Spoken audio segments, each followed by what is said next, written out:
নমস্কাৰ বন্ধুসকল, স্বাগতম জনাইছোঁ আপোনালোকক মোৰ ইউটিউব চেনেললৈ।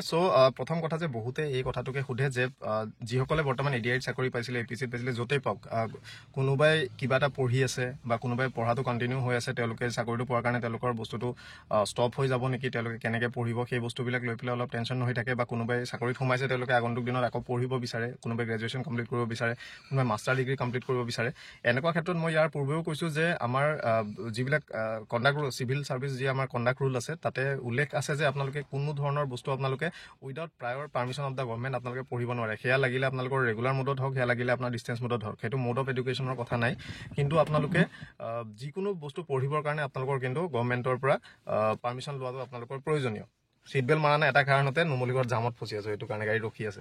তো এতিয়া কথা হ'ল যে যিকোনো আপোনালোকে যেতিয়া পঢ়িব, সেইটো প্ৰায়ৰ পাৰ্মিশ্যন আপোনালোকে ল'ব লাগে। যদি আপোনালোকৰ যদি ছাবঅৰ্ডিনেট অফিচ হয়, আপোনালোকৰ থ্ৰু ডিপাৰ্টমেণ্ট হেড আপোনালোকে ফৰৱাৰ্ড কৰিব।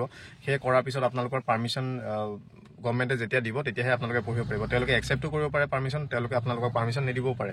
দুটা কথা থাকে। প্ৰথম কথা, আপোনালোকে ডিষ্টেঞ্চ মোডত পঢ়িলে আপোনালোকৰ অফিচিয়েল ডিউটি হেম্পাৰ নকৰাকৈ আপোনালোকে পঢ়াটো চলাই যাব বুলি তেওঁলোকে দিয়ে। দ্বিতীয় কথা, যদি আপুনি ৰেগুলাৰ মোডত পঢ়িব বিচাৰে, যদি সেইটো এপ্ৰুভ কৰে, দেন আপোনালোকে ষ্টাডি লিভ আপোনালোকে পাব পাৰে। 2 বছৰ মেক্স টাৰ্ম থাকে, যিটো এক্সটেণ্ডেবল হয় গভৰ্ণমেণ্টৰ, যদি তেওঁলোকে বিচাৰে আপ টু 5 years সেইটো এক্সটেণ্ড কৰিব পাৰে। এনেকুৱা এটা চেম্পল ফৰ্মেট আপোনালোকক অৰ্ডাৰ মই দেখাই আছোঁ, এইটো চাই লওক। এইখন অৰ্ডাৰ আপোনালোকে চাওক। এইখন অৰ্ডাৰ হৈছে পাৰ্চনেল এই ডিপাৰ্টমেণ্টৰ পৰা ওলাইছে, আছাম ছেক্ৰেটেৰিয়েট। এইখন 2 জানুৱাৰী 24 এখন অৰ্ডাৰ মই জাষ্ট এটা দেখাইছোঁ। আপোনালোকে যিসকলে আপোনালোকে আবেদন কৰিব ফৰ মানে ষ্টাডি পাৰপ'জ, আপোনালোকে যিকোনো পঢ়িবলৈ, সেয়া লাগে আপোনালোকৰ ডিষ্টেঞ্চৰ হওক, লাগে আপোনালোকৰ ৰেগুলাৰ কলেজ কোৰ্চ হওক। আপোনালোকৰ নামটো তেওঁলোকে এড্ৰেছিং কৰিব। দ্বিতীয়তে ছাবজেক্টটো লিখিব পাৰ্মিশ্যন টু পাৰ্চিউ, যিটোৱে আপোনালোকে পঢ়ে সেই ছাবজেক্টটোৰ কথা ইয়াত লিখিব। তাৰপিছত ৰেফাৰেঞ্চটো দিব আপোনালোকে যিখন এপ্লিকেশ্যন দিছিলে, থ্ৰু আপোনালোকে নিজে দিব পাৰে বা আপোনালোকৰ থ্ৰু ডিপাৰ্টমেণ্টেল হেড আপুনি যিখন ফৰৱাৰ্ড কৰে সেইখনৰ ৰেফাৰেঞ্চটো ইয়াতে দিব।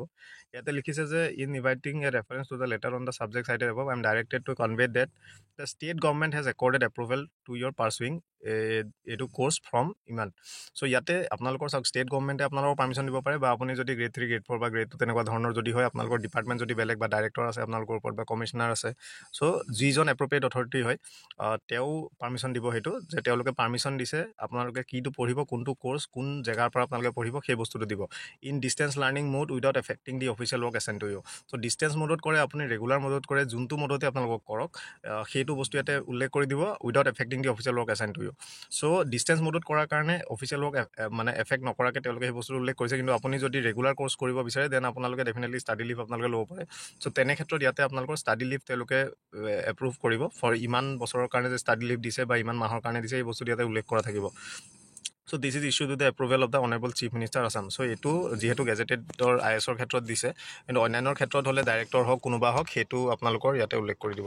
এয়া চাইন কৰা হৈছে আপোনালোকৰ ছেক্ৰেটেৰী, আপোনালোকৰ পাৰ্চনেল ডিপাৰ্টমেণ্ট ফালৰ পৰা। এনেদৰে ষ্টাডি লিভ হওক বা আপোনালোকে কিবা পঢ়িবৰ কাৰণে যিটো হয়, সেইটো অৰ্ডাৰটো লোৱাটো আপোনালোকৰ প্ৰয়োজনীয় এই বস্তুটোৰ কাৰণে, যে এনেকুৱাখন নহ'লে আপোনালোকৰ কিন্তু পিছত মানে দিগদাৰ হ'ব পাৰে। আৰু সেইটো আপোনালোকৰ ছাৰ্ভিচ ৰুলতো সেইটো বস্তু মেনশ্যন থাকে যে আপোনালোকে যিকোনো বস্তু পঢ়িবৰ কাৰণে প্ৰায়ৰ পাৰ্মিশ্যন আপোনালোকে ল'ব লাগিব। সেয়া লাগিলে ডিষ্টেঞ্চ মোডতে হওক, লাগিলে আপোনাৰ সেয়া ৰেগুলাৰ মোডতে হওক। আৰু ৰেগুলাৰ মোডত আপোনালোকৰ ষ্টাডি লিভ লোৱাটো দৰকাৰী, যদি সেইটো এপ্ৰুভেল দিয়ে। ডিষ্টেঞ্চ মোডৰ ক্ষেত্ৰত তেনেকুৱা কথা নাই, কিন্তু সেইটোৱে যাতে আপোনালোকৰ অফিচিয়েল ৱৰ্ক যাতে হেম্পাৰ নকৰে, সেই বস্তুটো তেওঁলোকে মেনশ্যন কৰি দিয়ে। এইটো আছিলে অৰ্ডাৰ। এনেকুৱা ধৰণে আপোনালোকে অৰ্ডাৰ পাব। আৰু ষ্টাডি লিভ যদি আপোনালোকৰ চেংচন কৰে যদি ৰেগুলাৰ মোডত, দেন সেইটো ষ্টাডি লিভ কিমান দিনৰ কাৰণে দিছে, উইথ কিমান পে', সেই গোটেইখিনি বস্তু তাতে উল্লেখ থাকে।